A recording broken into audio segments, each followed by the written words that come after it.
Кумот на вештачката интелигенција Јан Лекун ја напушта Мета. Голем потрес во Мета, главниот научник за вештачка интелигенција, Јан Лекун, планира да ја напушти компанијата по повеќе од една деценија и да основа сопствен стартап. Ова неочекувано заминување доаѓа во клучен момент, бидејќи извршниот директор Марк Закерберг ја менува стратегијата од истражување со отворен код кон развој на комерцијални производи со вештачка интелигенција, со цел да ги стигне конкурентите како Google и OpenAI. Информацијата ја објави Futurism, повикувајќи се на Financial Times. Значаен удар за кредибилитетот. 65-годишниот Лекун, добитник на наградата Тјуринг, се смета за еден од трите кумаки на модерната вештачка интелигенција поради неговата пионерска работа на невронските мрежи. Неговото присуство даваше неопходен кредибилитет на работата на Мета. Визионерски разлики. Заминувањето е резултат на длабоки визионерски разлики. Лекун е познат како скептик кон сегашната генерација на големите јазични модели, сметајќи дека тие не можат да достигнат општа вештачка интелигенција.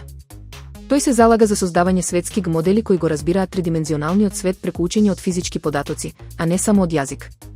Спротивно на тоа, Мета ги инвестираше над 14 милиарди долари во Scale AI и го постави Александар Ванг на чело на новите Superintelligence Labs, фокусирани токму на големи јазични модели.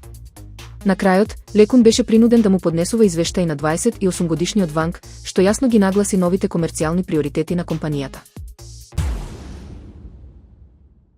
Гордоста на руската роботика, роботот Айдол, падна на премиерата. Вистински урнебес се случи во Москва. Првиот руски хуманоиден робот Айдол, гордоста на руската роботика, се сруши на сцената само неколку секунди по неговата премиера на технолошкиот настан Коалиција за нови технологии.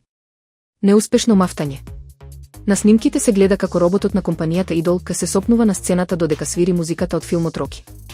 Во клучен момент, кога Айдол ја крена раката за да мавне на публиката, ја изгуби рамнотежата и падна, делумно распаѓајќи се.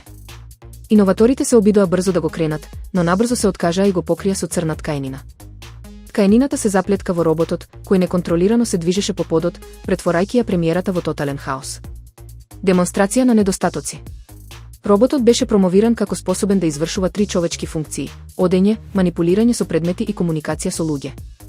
Наместо напредокот на Русија во вештачката интелигенција, Айдол ги демонстрираше недостатоците на рускиот роботски сектор.